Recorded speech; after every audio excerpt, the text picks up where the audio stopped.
de Dieu, c'est le pasteur Jérémie, aussi connu sous le nom de pasteur Loïc. Nous voulons écouter la parole de Dieu pour la semaine, mais avant tout, nous voulons commencer par une parole de prière.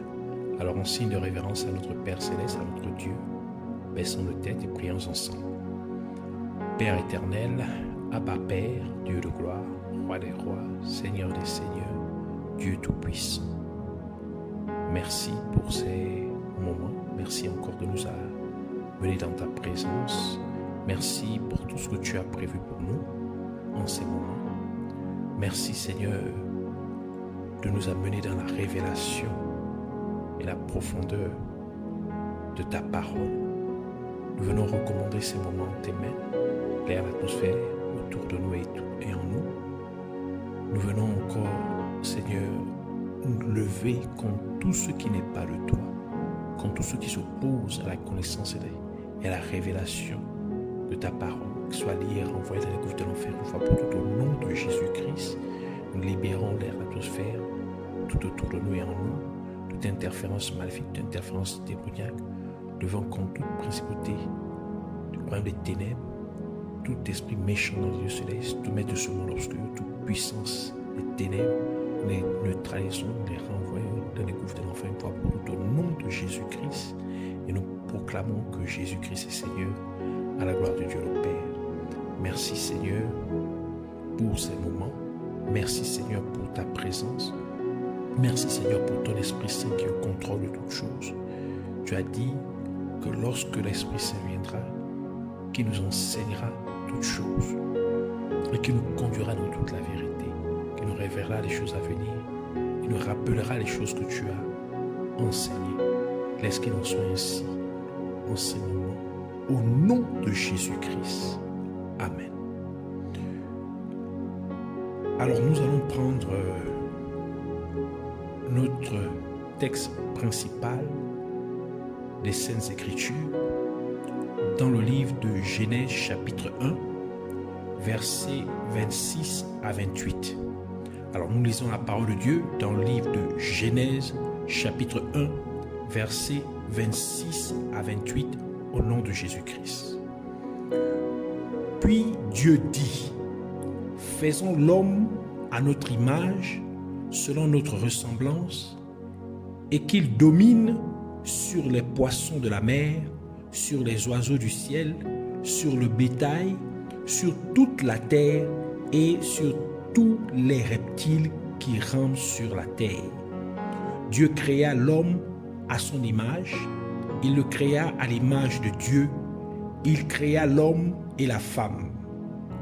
Dieu les bénit et Dieu leur dit, soyez féconds, multipliez, remplissez la terre et l'assujettissez et dominez sur les poissons de la mer, sur les oiseaux du ciel et sur tout animal qui se meut sur la terre. Que le Seigneur bénisse sa parole, qu'elle vienne pleine de profondeur, de révélation, de vie et de bénédiction au nom de Jésus-Christ. Pour cette semaine, le Seigneur voudrait nous entretenir sur Dieu croit en vous. Donc le titre du message pour cette semaine, c'est Dieu croit en vous. Croire ou avoir foi en quelqu'un, c'est être sûr de la manifestation du potentiel d'une telle personne.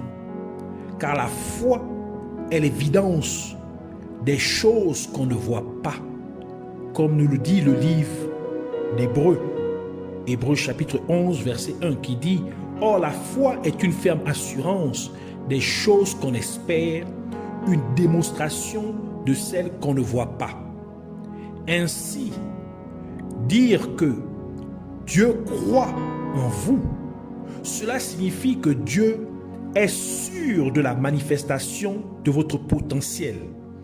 Dire que Dieu croit, Dieu a foi en vous, implique que Dieu a la preuve de votre capacité.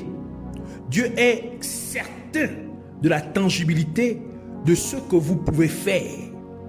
Dieu a la preuve de ce que vous pouvez accomplir dans la vie. Votre aptitude à réaliser des choses est pleinement évidente pour Dieu. C'est ce que cela implique lorsqu'on dit « Dieu croit en vous ». Et dire que Dieu croit en vous, ce n'est pas une simple affirmation ou une simple déclaration.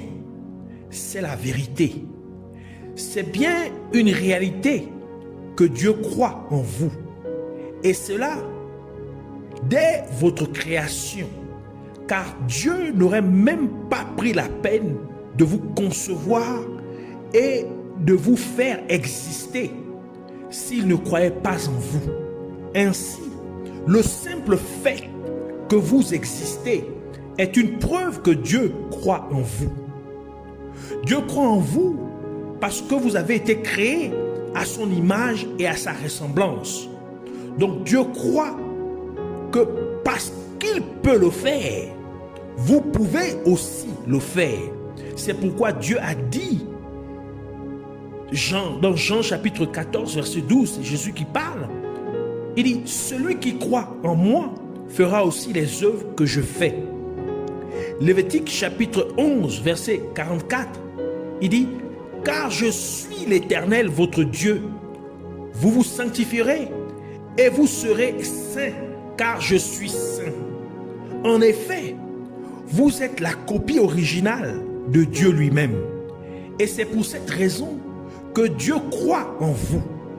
Dieu croit que vous êtes capable d'exprimer sa nature et son caractère parce que vous êtes sa réplique. Donc, sa nature est ancrée en vous. Son caractère est incarné en vous. Dieu croit en vous parce qu'il a fait de vous un miroir de lui-même. C'est pourquoi Dieu croit que vous êtes capable de faire l'impossible parce qu'il n'y a rien qui lui soit impossible. Comme Luc chapitre 1 verset 37 le dit, car rien n'est impossible à Dieu. Dieu croit en vous parce qu'il n'a pas détruit les êtres humains lorsqu'ils sont tombés dans le péché, mais il les a plutôt rachetés. Jean chapitre 3 verset 17 dit, Dieu en effet n'a pas envoyé son Fils dans le monde pour qu'il juge le monde, mais pour que le monde soit sauvé par lui. Colossiens chapitre 1 verset 14 ajoute pour dire, en qui nous avons la rédemption, la rémission des péchés. En effet, Dieu a choisi de ne pas vous détruire, mais il a plutôt quitté son trône de majesté et il a pris la forme d'un être humain et il est venu physiquement sur terre en la personne de Jésus-Christ et il a subi l'humiliation de la croix, étant faussement accusé et ensuite battu. Il a été crucifié à votre place pour que vous soyez sauvés. Et Dieu a fait tout cela parce qu'il croit que vous accepterez son sacrifice en croyant en sa mort et en sa résurrection. Dieu n'a pas effacé les êtres humains de la surface de la terre, mais il a plutôt subi le châtiment qui était destiné aux êtres humains parce que Dieu croit en vous. Il croit que vous vous détournerez de vos mauvaises voies et embrasseriez son chemin de justice. Ainsi, abandonnant vos voies pécheresses et que vous vivriez dans une obéissance complète envers lui. Dieu croit en vous parce qu'il vit maintenant en vous par son Saint-Esprit. 1 Corinthiens chapitre 3 verset 16 dit, ne savez-vous pas que vous êtes le temple de Dieu et que l'Esprit de Dieu habite en vous? En effet, car Dieu ne se serait pas investi pour vivre à l'intérieur de votre corps physique s'il ne croyait pas en vous. Dieu a donc fait de votre corps physique sa demeure parce qu'il croit que vous êtes capable d'héberger sa sainte présence en vous en vivant une vie de sanctification, une vie de sainteté. Dieu a décidé de vivre en vous parce qu'il croit que vous lui feriez de la place en consacrant toute votre vie à vivre pour lui et avec lui. Dieu s'est résolu à habiter en vous parce qu'il croit que vous êtes capable d'avoir une relation intime avec lui par laquelle vous vous confiez à lui pour tout ce qui concerne votre vie. Dieu a fait de votre corps physique sa demeure parce qu'il croit que vous le chercherez toujours pour des conseils et des directives avant de faire quoi que ce soit dans la vie, que ce soit quelque chose de petit ou de grand. Et ce qui montre encore que Dieu croit en vous, c'est le fait qu'il vous a confié son autorité et sa puissance et ses dons spirituels. Et de plus, il vous a mandaté.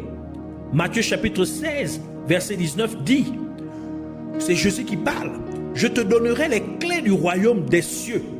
Ce que tu lieras sur la terre sera lié dans les cieux, et ce que tu délieras sur la terre sera délié dans les cieux. » Luc chapitre 10, verset 19, Jésus ajoute, « Voici, je vous ai donné le pouvoir de marcher sur les serpents et les scorpions et sur toute la puissance de l'ennemi, et rien ne pourra vous nuire. » Matthieu chapitre 28, verset 18 à 20.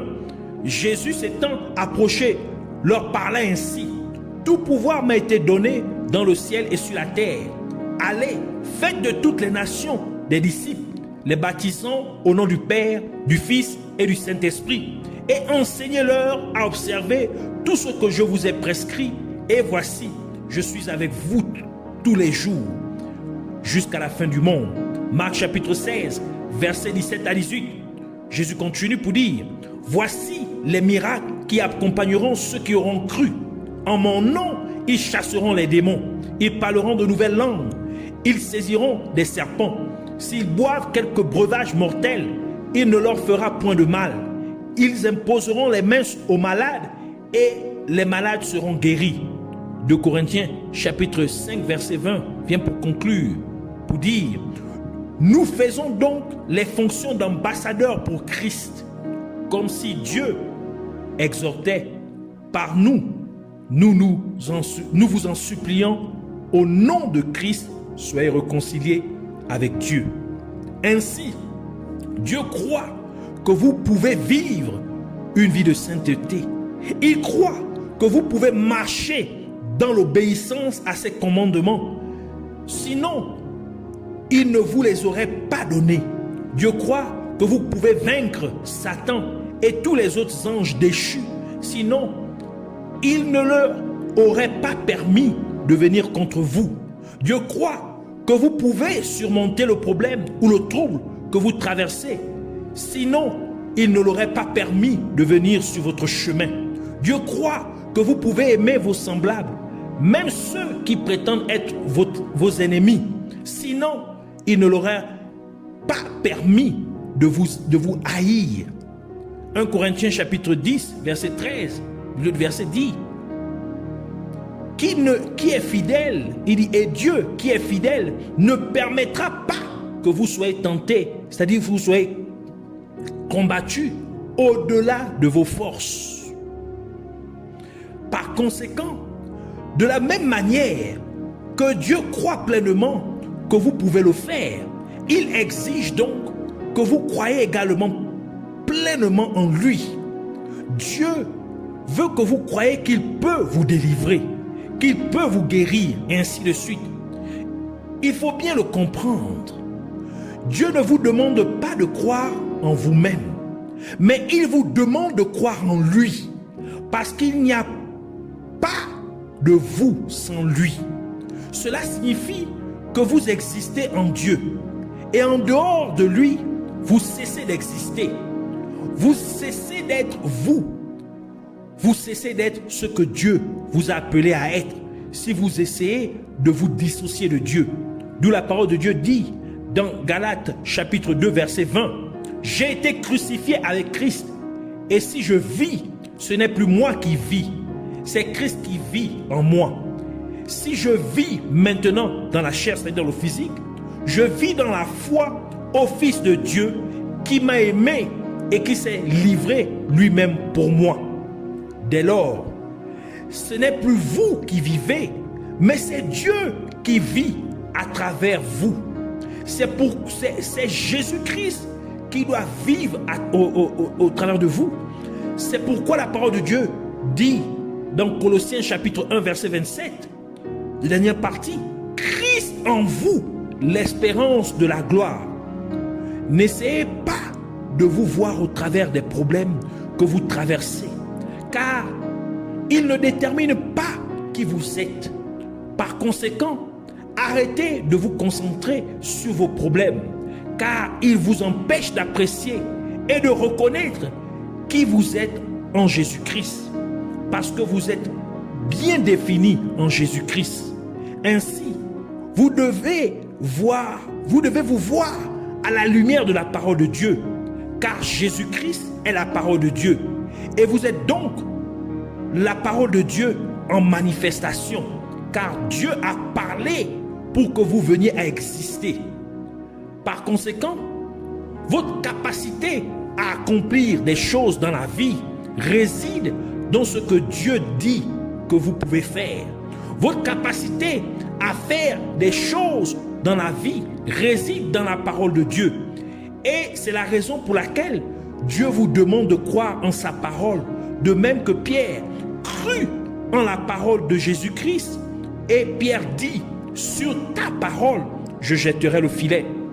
Et bien que Pierre avait pêché toute la nuit sans attraper de poisson, et même si ce n'était pas le bon endroit, ni le bon moment pour attraper de poissons, mais simplement parce que Jésus-Christ dit, jetez vos filets, Pierre a donc cru et il fit comme Jésus-Christ le lui avait demandé.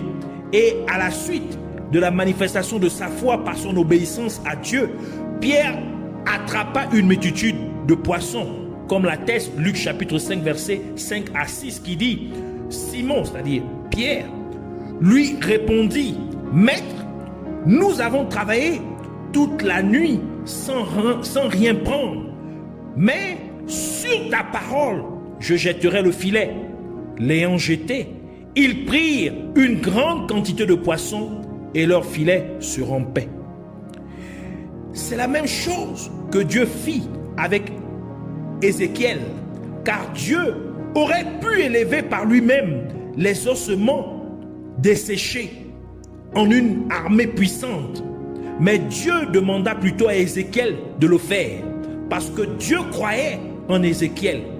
Dieu était certain qu'Ézéchiel le ferait. Ézéchiel chapitre 37, verset 1 à 10, qui dit, la main de l'Éternel fut sur moi, et l'Éternel me transporta en esprit, et me déposa dans le milieu d'une vallée remplie d'ossements. Il me fit passer auprès d'eux tout autour, et voici, ils étaient fort nombreux à la surface de la vallée, et ils étaient complètement secs. Il me dit, Fils de l'homme, ces os pourront-ils revivre? Je répondis, Seigneur éternel, tu le sais. Il me dit, prophétise sur ces eaux et dis-leur, ossements desséchés, écoutez la parole de l'Éternel. Ainsi parle le Seigneur, l'Éternel à ces eaux. Voici, je vais faire entrer en vous un esprit et vous vivrez. Je vous donnerai des nerfs, je ferai croître sur vous de la chair, je vous couvrirai de peau, je mettrai en vous un esprit et vous vivrez. Et vous saurez que je suis l'Éternel. Je prophétisais selon l'ordre que j'avais reçu. Et comme je prophétisais, il y eut un bruit. Et voici, il se fit un mouvement. Et les eaux s'approchèrent les uns des autres. Je regardais et voici, il leur vint des nerfs, la chair crue et la peau les couvrit par-dessus. Mais il n'y avait point en eux d'esprit. Il me dit, prophétise et parle à l'esprit. Prophétise, fils de l'homme, et dis à l'esprit, ainsi parle le Seigneur, l'Éternel. Esprit, viens des quatre vents, souffle sur ces morts et qu'ils revivent. Je prophétisais selon l'ordre qu'il m'avait donné. Et l'Esprit entra en eux et ils reprirent vie, et ils se tinrent sur leurs pieds. C'était une armée nombreuse, très nombreuse. C'est de la même manière que Dieu croit aussi en vous. En effet, Dieu croit que vous êtes également capable de parler aux ossements desséchés de votre situation, afin qu'elle puisse être résolue. Dieu croit que vous pouvez parler aux ossements desséchés de votre santé, afin que vous soyez complètement guéris. Dieu croit que vous pouvez parler aux ossements desséchés de vos affaires, pour qu'elles avancent correctement. Dieu croit que vous pouvez commander aux ossements desséchés de votre ministère, afin qu'ils puissent atteindre son plein potentiel en Jésus-Christ. Dieu croit que vous pouvez parler aux ossements desséchés de votre mariage, afin qu'ils puissent être entièrement restaurés au nom de Jésus-Christ. Ce qui fait que la lumière soit lumière, c'est parce qu'il y a des ténèbres. Ce qui fait que la victoire soit victoire, c'est parce qu'il y a un combat. Ce qui fait qu'une récompense soit une récompense, c'est parce qu'il y a un défi. En d'autres termes, ce qui fait que vous soyez vous, c'est parce que vous affrontez des adversités sur cette terre. Car Dieu vous a créé pour que vous puissiez traverser des épreuves et les surmonter en vous tenant ferme dans votre foi en Dieu. Rappelez-vous donc toujours que comme Dieu croit fermement en vous, vous devez aussi croire fermement en Dieu. Ainsi, nous voulons prier et dire: Père Céleste, je te remercie pour ta parole. Merci pour ta vérité. Car tu as dit que nous connaîtrons la vérité et que la vérité nous rendra libres, que la vérité nous affranchira. C'est pourquoi je te remercie de m'avoir libéré en me communiquant ta vérité ultime. Je te remercie d'avoir cru en moi. Je te prie, Abba Père, au nom de Jésus-Christ, afin que tu m'aides à croire en toi complètement, de la même manière que tu crois en moi. Par conséquent, aide-moi à croire en toi fermement pour mon salut. Aide-moi à croire fermement en toi pour ma délivrance. Aide-moi à croire fermement en toi pour ma guérison. Aide-moi à croire fermement en toi pour ma percée. Aide-moi à croire fermement en toi pour ma restauration. Aide-moi à croire fermement en toi pour mon mariage et pour ma famille au nom de Jésus-Christ. Et je te prie, Père Céleste, afin que tu ne permettes jamais que je me dissocie de toi à aucun moment au nom de Jésus-Christ, mais que tu t'exprimes plutôt pleinement à travers ma vie au nom de Jésus-Christ. Ainsi, parce que tu demeures en moi par ton Saint-Esprit et parce que tu m'as racheté, Abba Père, et parce que Christ en moi, l'espérance de la gloire, je parle donc ardemment aux ossements desséchés de ma vie et je vous ordonne, ossements desséchés, de recevoir une nouvelle vie au nom de Jésus-Christ, afin que désormais ma vie avance correctement au nom de Jésus-Christ. Et je fais face à toutes les situations que Dieu permet de venir sur mon chemin. Et je les surmonte au nom de Jésus-Christ. Et je décrète que j'atteins mon plein potentiel en Dieu au nom de Jésus-Christ. Je te remercie, Père Céleste, car cela est fait au nom de Jésus-Christ.